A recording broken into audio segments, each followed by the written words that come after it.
Hello guys, নিজের হেয়ারে smoothing নেই বলে সবার মাঝে না নিজেকে খুব গরিব গরিব মনে হয়। শুধু কাজই করে গেলাম, নিজের হেয়ারে আমার আর স্মুথনিং করা হলো না।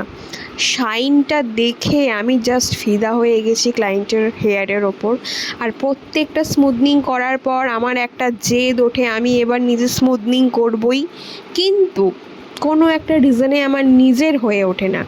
রেজাল্টটা এসেছে জাস্ট ওয়াও। আমি স্মুথনিংয়ের ক্ষেত্রে সবসময় লরিয়েল প্রফেশনাল ইউজ করি, তো বেস্ট প্রোডাক্ট রিজনেবল প্রাইসে দিতে ভালোবাসি। কি ভাবছো এই স্মুথনিংটা 5-6 হাজার টাকা পড়েছে? একদমই না। এই লেন্থে এই স্মুথনিংটা পড়েছে অনলি 3500, তার সাথে একটা লরিয়েল স্পা ফ্রিও আছে। দিদি হায়দ্রাবাদে থাকে, উত্তরপাড়াতে হয়তো বাড়ি। তো তোমার স্মুথনিং করে কেমন লাগলো বলো? আমার খুব ভালো লেগেছে, খুব স্যাটিসফাইড আমি। Thank you.